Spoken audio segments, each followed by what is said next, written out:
નમસ્કાર,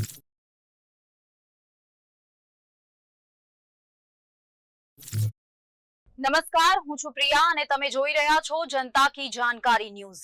નજર કરીએ આજના સમાચાર ઉપર। સોમનાથ ટ્રસ્ટના ટ્રસ્ટી પી.કે. લહેરાએ આ અવસરને અદ્ભુત દર્શાવ્યો। ભવ્ય અને દિવ્ય સોમનાથ મંદિરની પ્રાણ પ્રતિષ્ઠા મહોત્સવની ઉજવણી થશે।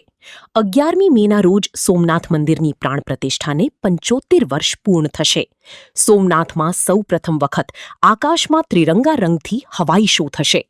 સોમનાથ ટ્રસ્ટની ઇતિહાસની આછેરી ઝલક આપતા ટ્રસ્ટી વડાપ્રધાન નરેન્દ્રભાઈ મોદીની પ્રેરક ઉપસ્થિતિમાં 11મી મેના રોજ થશે પ્રાણ પ્રતિષ્ઠા મહોત્સવની ભવ્ય ઉજવણી।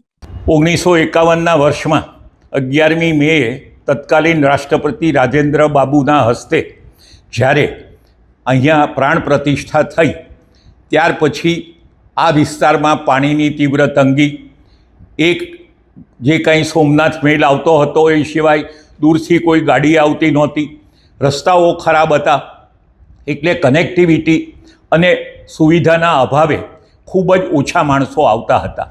તમે સૌ સ્થાનિક છો અને જાણો છો કે 2010માં અહીંયા 809 હોટલ હતી, આજે એનો આંકડો કદાચ 180એ પહોંચ્યો હોય તો નવાય નહીં। એનું કારણ છે કે હવે લોકોમાં ખૂબ શ્રદ્ધા વધી છે અને સૌથી આનંદની વાત તો એ છે કે કોરોના વખતે જે ટ્રાફિક સાવ બંધ થઈ ગયો હતો એ આજે 3 થી 5 ગણો વધ્યો છે।